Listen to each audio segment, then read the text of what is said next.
Good afternoon, everybody. My name is Garrick Howell with Kentucky Department of Agriculture and branch manager for the USDA Foods and Schools section.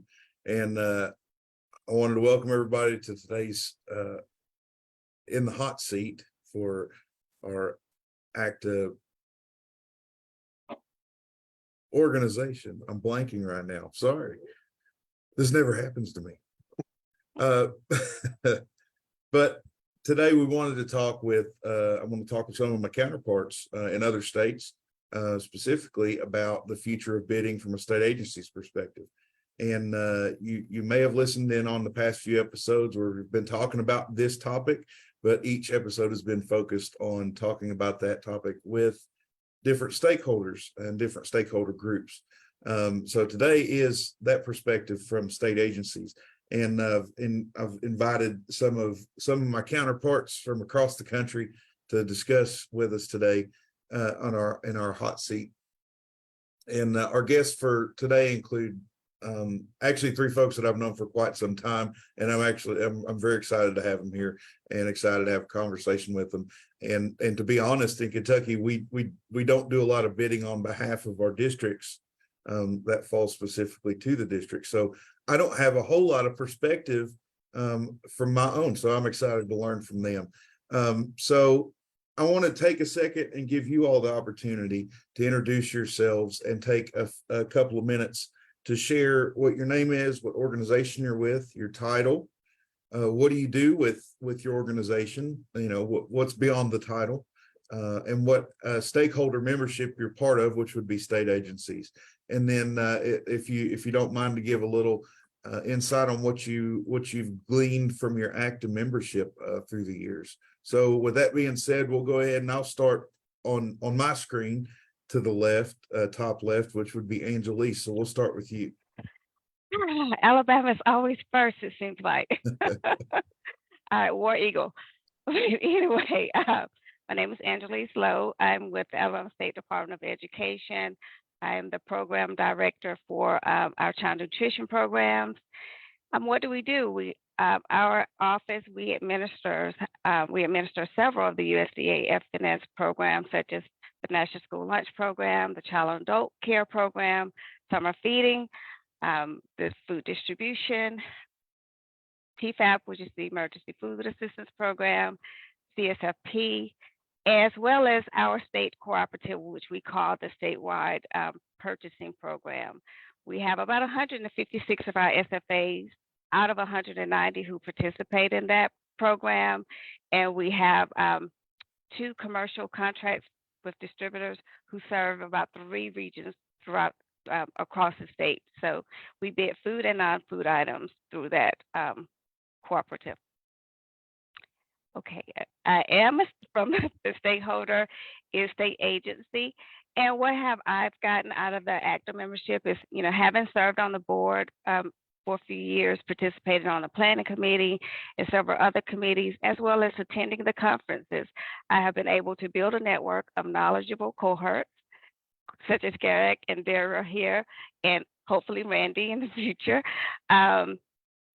who can speak the language of USDA foods, to gain insight from those, as well as establish a relationship with USDA, and have been able to reach out to USDA specifically for insight and assistance in some great times of need. So ACDA has been a great partnership organization to be a part of, and I am glad to be here today.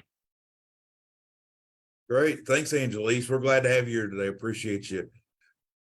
Hopping on and being a part of the conversation with us. We'll move over to, I'll move in the direction of my screen. Randy, you'll be next.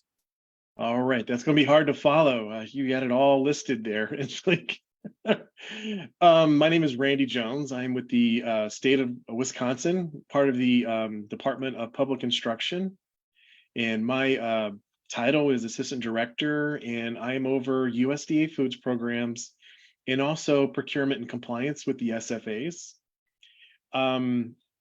As far as the various programs that we have, we pretty much work with them all, including the TFAP. We work with their Department of Health Services, and we manage their distribution and storage. They run the program. We do the distribution and storage for them. They MOU with us for that. of the membership that we have with ACDA as a state membership has been very valuable. Some of the things that I think we get most out of it is the networking and perspectives of how other states manage their USDA foods programs, because it's pretty amazing that it's one program, but there's 50 different ways that schools or that states have figured out how to operate. And I'm sure that USDA is just that's you know, herding cats, you know, it's tough. Let's see here with ACTA 2, lots of program compliance and just general learning. I think it's a great educational resource, particularly if you're new. But then as you kind of learn more, I've learned every time I go like to the conferences, every year that I've been with this program, I go in with a different kind of mindset because I learned a little bit the year before, I've applied it, and now I have a different understanding of it, and then I can have like a different conversation. So that's the networking part that's been very, very you know, helpful to me. I like the templates that ACTA has provided. They've been very valuable, and I can imagine from a contractor just having that continuity when states utilize those contracts. That's very helpful. And lastly, I think ACTA has been a great advocacy for states and schools, and believe it or not, also for the federal government. I think it's kind of a nice handholding from top to bottom, and I think ACTA has done a good job kind of leading that way. So. Great. Thanks, Randy. That's bring up a good point. 50, the Paul Simon song, 50 ways for foods to be delivered. I'm sorry. This is what Carol gets for asking me to do and host these, is terrible pun like jokes and things. So so moving on, we'll move over to Deborah Cameron. I'm too far beyond into the introduction. Deb, go ahead, take it away. I'm Deborah Cameron. I work for the Colorado Department of Human Services under the Food Distribution Program. So I'm the Child Nutrition USDA Foods Administrator, which means basically I purchase USDA foods for the schools in Colorado. And yeah, so we run under the food distribution program. So in the program that I'm in, we also have the household programs of TFAP and CSFP. So we have a great little department over here. I am the vice president of ACTA right now, a state agency, and I really appreciate ACTA. I have just learned so much. Leadership, everything about regulation and policy, being able to be on the board. I've been able to sit down and talk to Roger about what does this really mean and what are you really saying? So I've just learned so much. And like Angelise and Randy have said, there are so many people that just give so much to this organization that I have just learned so much from them. And I really appreciate everything that everybody does. And if you want to learn, join a committee because that's how you learn things, and ask questions. Because I had to learn that you just ask questions until you have figured it out yourself. And I still haven't figured it out myself. Agreed. I haven't either. I don't think I ever will. So we'll eventually have to give up on that prospect of figuring it out. But you're right, though, you do learn a lot. And you know, any situation you've encountered, I'm sure someone else has encountered something similar or can give you insight to help you with your situation. So absolutely. Well, again, thank you all for being here, taking time out of your day to do that and talk with us. And so with that being said, I'll go ahead and start, and I'll just go for this question. We'll just start in reverse order. So Deb, I'll throw to you first. That way, Angelise, we don't have to have Alabama first every time, right? Y'all show up first on all the alphabetical lists. So starting with statewide contracts, what's your current process in your state, and kind of what's your timeline look like in general, and some of the considerations along with that question. Do you have any considerations or changes you're thinking about making to that process and your timeline, or none? Yeah, so we actually did just make a change last year, but so we do have a statewide contract for manufacturers for the state of Colorado. And then we post a price list on our website of all of the manufacturers that have bid on specific products. So they're by specification. So we honed in on what the schools have been using over time. And when we first originally came up with this, we looked at the monthly performance reports and what schools were asking for. And then we built and we took away from that price list, depending on usage. So if something's not used at all on our price list, then it gets dropped off after 2 years. And if it continues to be used on our price list, then we put the specification back out for bid. We are allowed to have more than one vendor because we have taste testing, price, and a few other credentials for the specification. And so that's how we're allowed to have the products that we have on there. But we have to be very specific with our schools to let us know the preference of taste, the price, things like minimums. Everything that we send through processing USDA foods is either direct delivered to the school or it's through NOI. It doesn't go through our state system at all. So our state warehouse doesn't receive any of that product. So they're $0 contracts with the manufacturer, and the price list is posted so that the schools can get that price for that specification and that product. We did just have those products listed, and those were the only products that could use USDA foods for processing. But last year we did open it up that if a school wants to procure it themselves, then they can go off the state price list and procure the item themselves.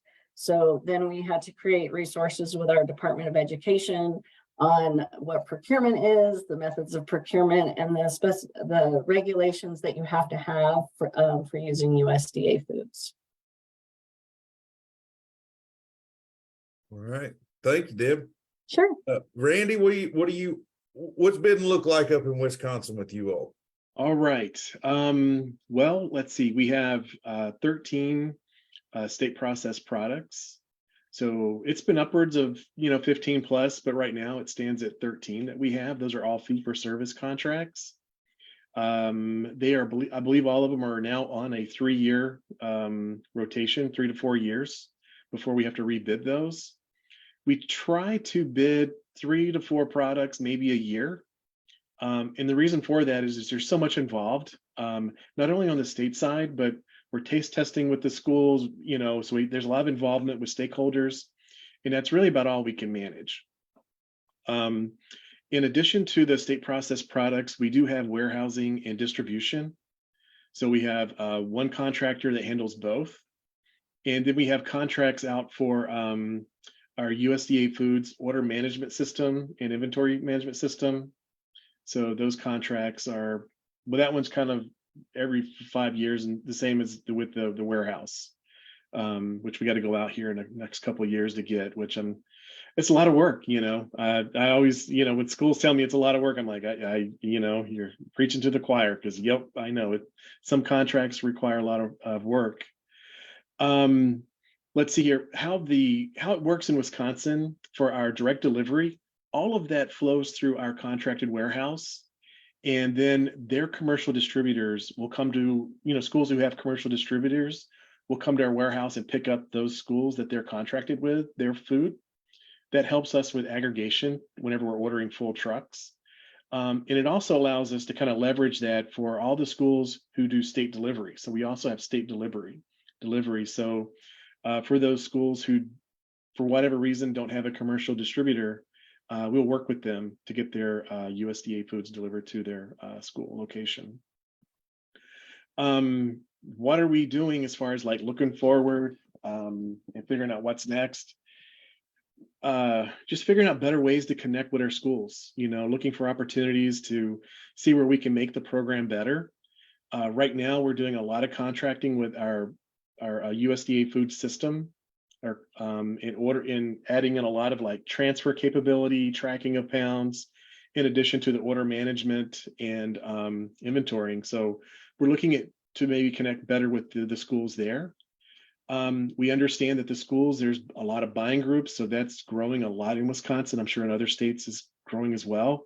So looking at how we can work with them in the future as well, because I'm sure schools are going to want us to better leverage that relationship with the state. So we're looking at that too. And just looking back, looking back, it's been a weird 3 years, and so we're just looking back, learning. I'm happy, it's never perfect, but what we've gone through and what we can kind of reflect back on, I think just kind of leveraging that knowledge moving forward. So that's, Awesome. Thanks. I appreciate the insight too.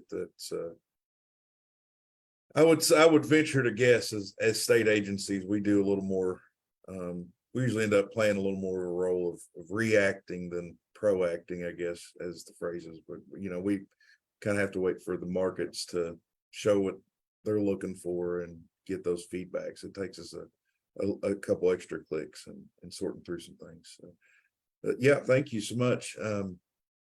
Angelise? Oh, so Alabama is a little different. As you know, we do our statewide purchasing program. We bid basically the commercial product. And so right now we're currently in our 3rd year of our commercial distributor warehousing contract and our 2nd year of our direct to manufacturer contract. And so when we look at our direct to manufacturer contracts, that's when we start looking at if we're going to do further processing, and then if not, if so, what that product is going to look like. And so right now we've really just been dipping our toe in on the cheese side of the house because it's substitutable. It's very easy to manage at the state level. However, going forward, we are looking at, some of our top movers, high dollar items, high inventory items, and exploring entering into processing contracts with them. We do not do NOI or fee for service because we are pretty much centralized. We do all of the contracting. We work with our 12 regional CNP directors across the state to help vet those products, test those products with their students. And then once we get those nailed down to we want this or better or equivalent, and whoever wins the bid, we do to let them know that we will be entering into a processing contract with them. And so we're looking at extending that through with some other products that we do have on our bid currently, and what we hope to bring on our bid going forward. We don't want to get into the whole bird fiasco, so we really are going to stay away from chicken. So I'm sorry, chicken, poultry manufacturers out there, that's something that Alabama is not going to be looking at, but we are looking at the other easy substitutable, what's going to be fully utilized by our school districts because we want them to flow through our commercial warehousing. This year was our first full year where we were able to get our schools on the direct drops through USDA DOD, through the USDA DOD Fresh program. So I'm hoping that is going to help alleviate the pressure, remove some of the pressure from our direct commercial warehousing with the direct delivery of USDA foods, because we had so many of those trucks coming into that warehouse, and being able to, the volume of the regular commercial warehouses, groceries that were going out, and then tacking on USDA foods on the back end, it was kind of, it was logging. It was just jam logging our distributors, and so they were having a hard time getting to our schools on time, and getting all the products out of the warehouse within a timely manner. So we're hoping that with USDA DOD and then expanding our scope for processing and other products, that we can not have so many direct delivery products out in the warehouse. I believe this will be a win-win for both of our schools and our distributors and our distributors will love it if they don't have to handle those USDA foods, the direct delivery, so often. So that's where we are in the future of bidding here in Alabama. Yeah, we also had some CCC foods moving through all of our states last year that were a tiny bit of extra burden on our stress test on our distributors, I do believe too. So yeah, that's a great point. But yeah, we've seen a really big surge in DoD also with Kentucky, and of course we do a commercial contract, and then of course we do a commercial warehouse distribution storage contract that we procure at state level. And so, you know, we saw and felt some pressure with those, you know, working with our warehouses to get through again the little additional bit of the CCC volume that we had, and we even diverted not all of it, but a decent significant chunk of our CCC funds through the DoD program. So, you know, we tried to spread some of those funds across some different vendors, but it was still a challenge. So we definitely get it. So thank you very much for that, Angelise. And now one thing I'll say, and this kind of isn't on the list of topics that we had sent out earlier, but one thing I did kind of notice is at the state level, it sounds like a little bit that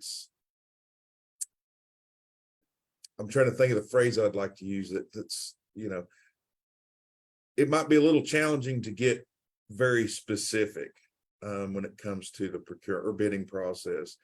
For example, I feel like I heard each of you describe, you know, we have a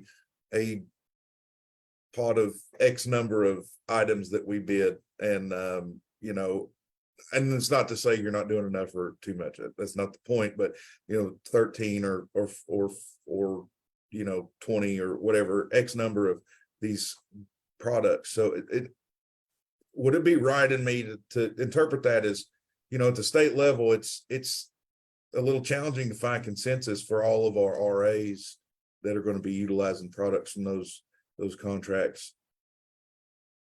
Is that a fair assessment?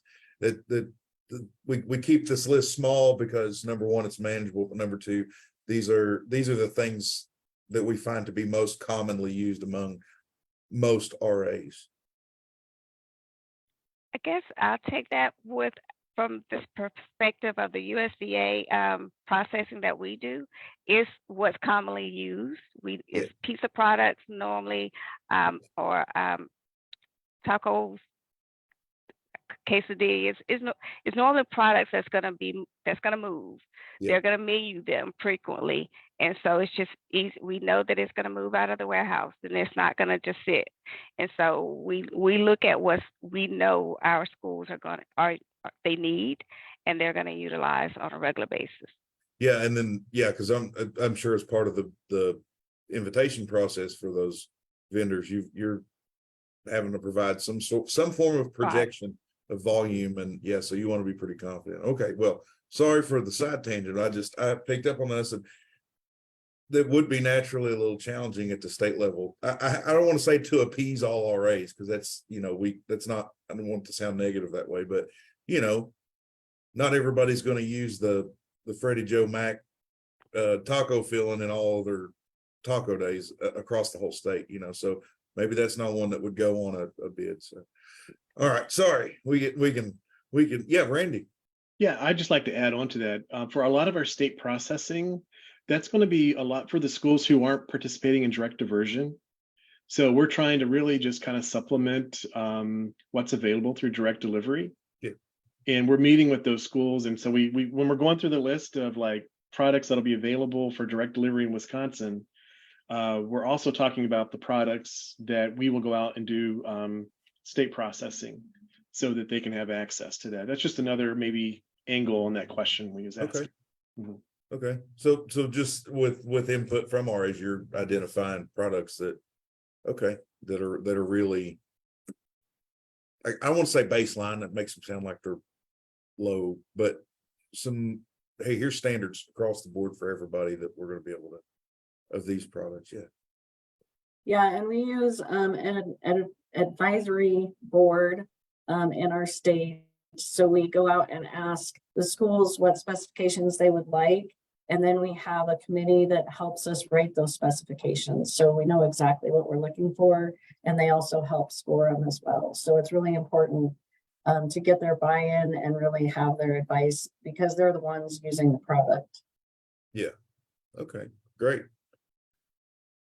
I want to touch base on a top little point that Randy kind of started with when he was giving his introduction was, but it does parlay very well into a topic I wanted to talk about really quickly, is that ACDA and as a state agency, a goal was, or an opportunity to connect more with his districts and his recipient agencies in his state. Let me ask, from each of your all's perspectives, how much of a role do you feel like education or training from your level to the RAs, how much does that play into where bidding is, where you feel like it may be headed in the future? And Randy, we can just start with you if you want. All right. Well, depending on the type of bidding, milk and bread seems to be in, there's a lot of constraint there. So schools it's a lot of sole source going on. Commercial distribution, we have a pretty healthy, population of distributors. So there's a lot that they can pull from. We've been trying to train schools on just general procurement, but also really leveraging that product list and that memo about product list and how flexible they can be. Because we think that feeds really well into forecasting, on the school side. So if they can really pull those, the list that they get from their velocity reports from their contracted distributors now and kind of work on that to build their product list. So we've been putting a lot of effort and time. We have some training on that we try to push out that schools could really use that at least on the commercial distribution side. And USDA Foods falls into that. How do you identify those products and what makes sense, and especially for the NOI products.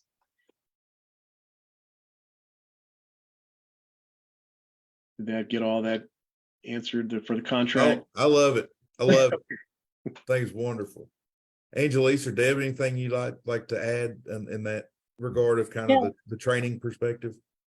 Yeah, so we did build a processing manual, basically basic procurement. So taken right out of the regulations, but kind of explained in an easy way. And then we even include templates on our website where a school, if they want to procure something with USDA Foods, if they use our template, then they followed the regulations of what they need for the price, including drawdown, cost of the USDA food, etc. So there's a lot of things that with USDA Foods that schools don't know unless we tell them. And so we have it all in kind of a 6-page document of this is what procurement is. These are the methods of procurement, depending on how much you're purchasing. And this is what you need for USDA Foods.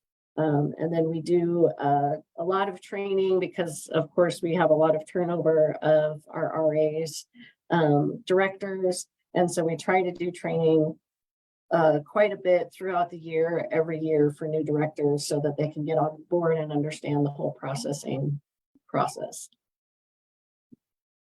Yeah, I feel like that's in general been always one of the biggest, I don't want to say challenges, but one of the biggest tasks that we've always had as states was to align, here's how the program goes, but then, planning becomes a challenge. Planning in advance, because how the program goes and how we want it to go, we've got to tell everybody involved in the process so that the physical movement of foods will happen when we need them to happen so that you can get what you need to get over here as planned, and forecasting and planning and bids and all those things fall right in line with that. So it's very much, I'll just say it's a challenge. It's a challenge to figure out in the first place, but to let RAs know and help them, connect those dots along the way is a big job for the role that we usually end up playing as states. Which moves us into one more topic that I kind of wanted to get into, and then I think we've got a few questions too that have come in, or at least one I know. But currently, piggybacking off of that planning or forecasting component, bids tend to not really address market conditions as they are today, because they were submitted X number of months ago or weeks ago, or awarded months ago. And it's for an entire school year of pricing and orders and purchase. Of course, you need to have a time frame on a contract, because otherwise it's just open-ended, and it starts to defeat the purpose of procurement. So from that perspective, is there anything that you guys see in your respective states or processes that might, or something that we could do as states that might help mitigate some of those live market condition changes that come maybe after an awarded bid?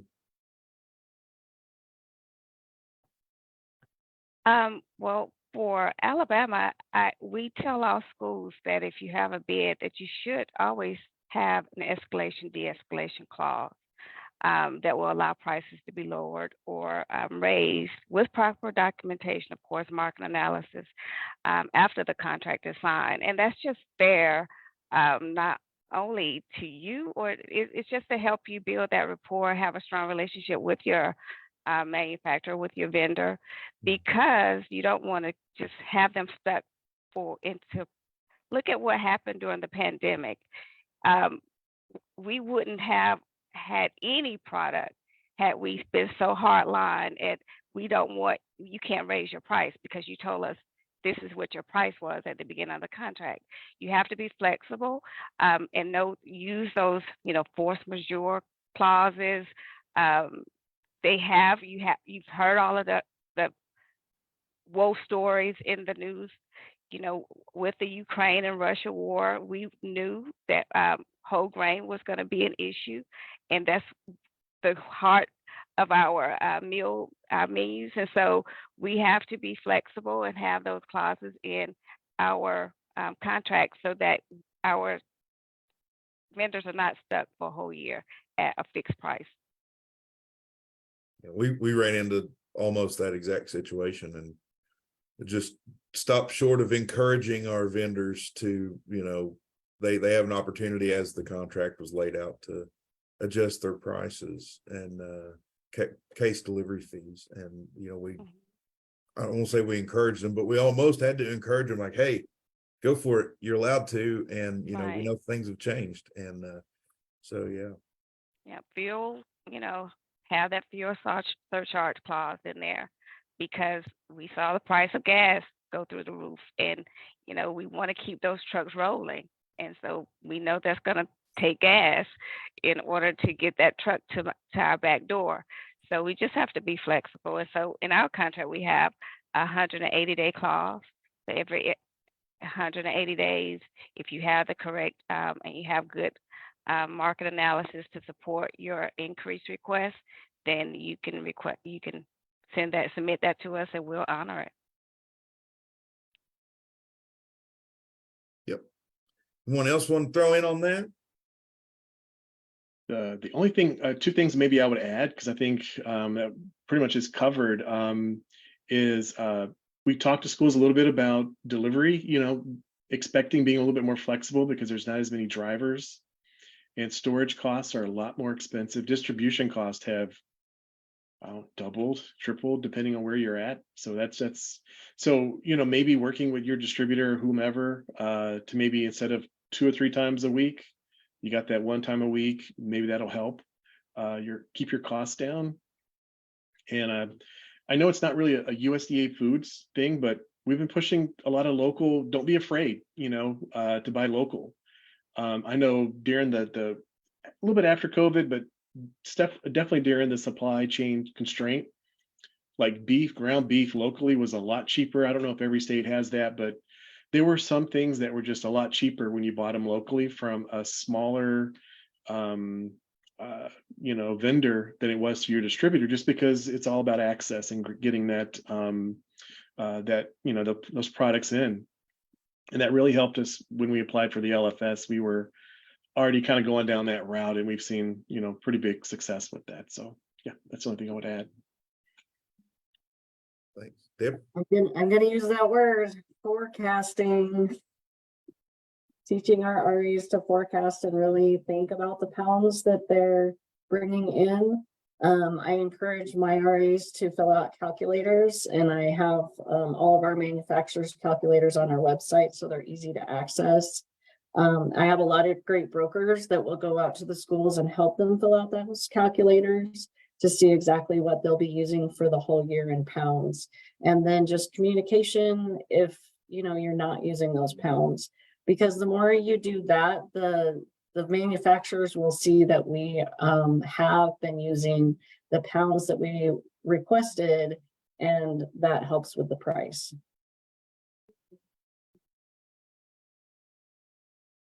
Great, thank you. Yeah, absolutely. Forecasting, and again, that's part of the game when we're inviting vendors to bid is to give them really as good estimates as we can on the volume. And so it's always going to come into play. And I know it's not, forecasting is essentially some form of predicting the future. So it's a little scary in general, but at the same time, we just have to trust that the data and our ability to analyze that data is really there. So I want to move into a question, and one of the topics that kind of was brought up too, but it was specifically brought into a question.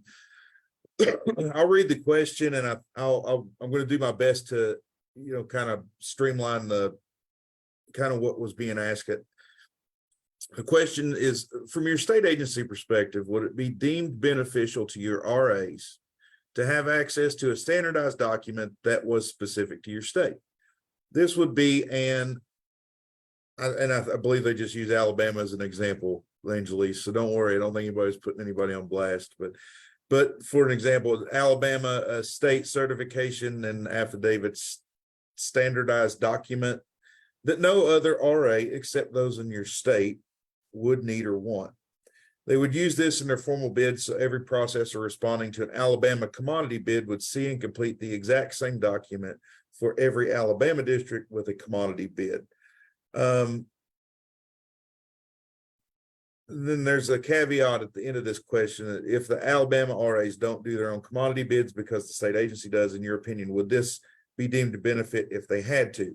So I think ultimately what the question is getting at is, number one, would it help if state agencies were able to provide RAs a standardized template or document that was more or less a checklist? I've done all these things in procurement, in bidding something, so that they know that they're doing consistently what's expected of them by the state agency. And I think secondary to that, if that's not the way it's structured in your state, could it be beneficial if there was some checklist that they could use to go through the procurement process at the RA level, as opposed to the state agency having to do that? If I'm understanding how that question was worded correctly, that's what the ask was. Would a template or standardized document for each state or for just a state be helpful or not? Anybody? And like I said, I think Alabama was just thrown as an example because it was you're right, Angelise, you guys really do get thrown on first every time, don't you?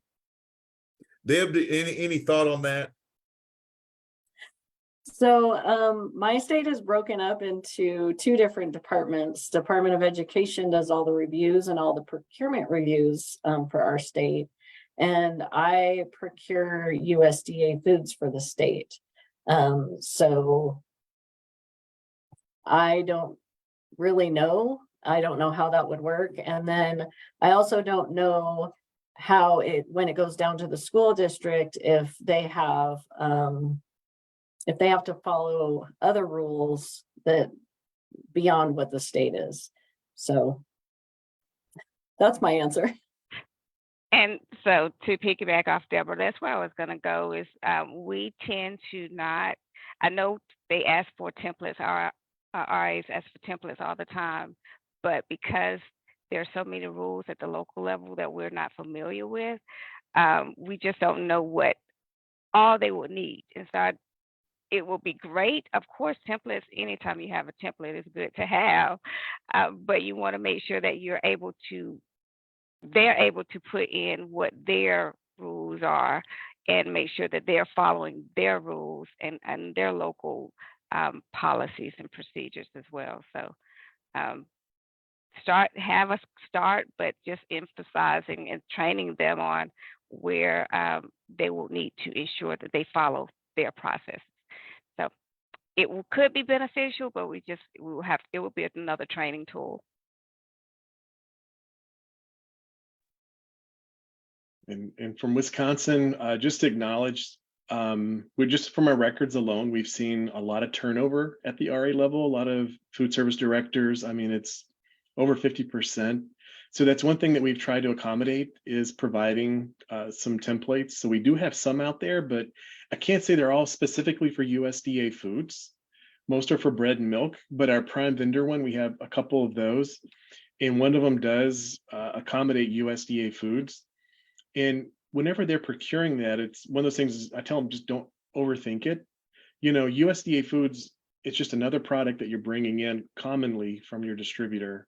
Not a lot of schools have that.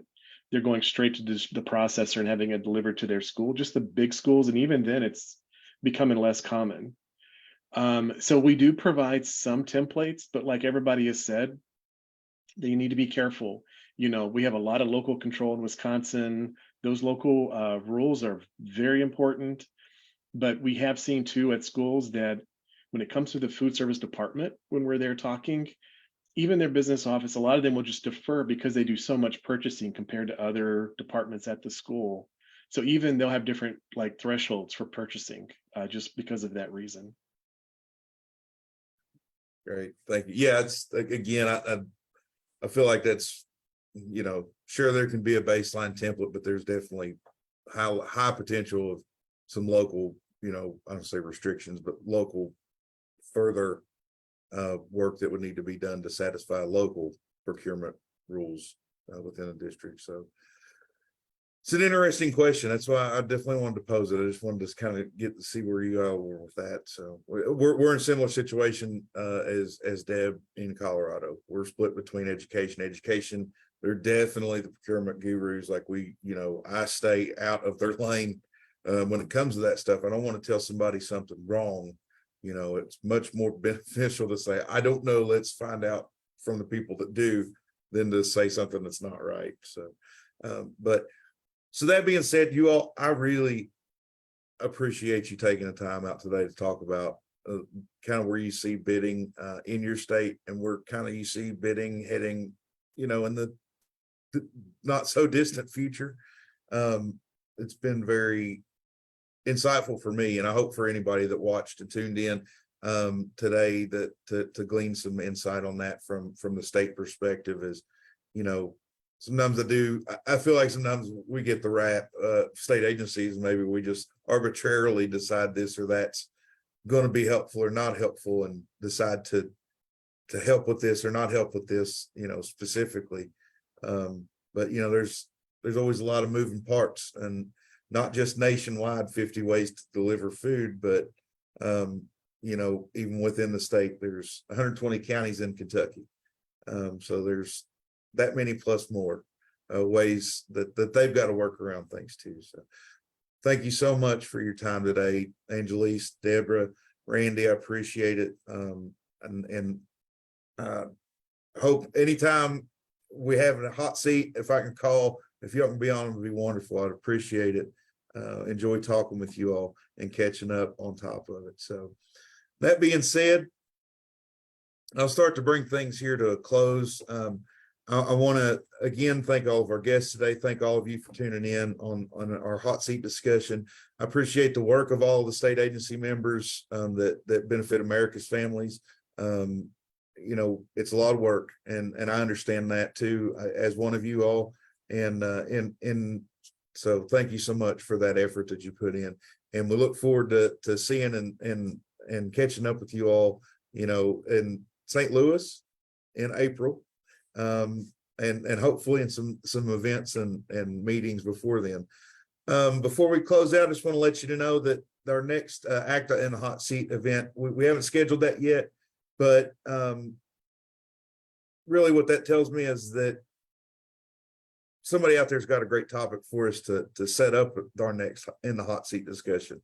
So if you do, please, by all means, reach out to ACDA and let us know if you have a great topic idea that we can utilize. And if you need to go back and look at some of our past in the hot seat, feel free to visit the Facebook page and check those out. Angelise, Deb, Randy, thank you all. And for ACDA, I'm Garrick, and we'll see you all next time. Thanks. Have a great day. Thank you, Garrett. Thank you. Yep.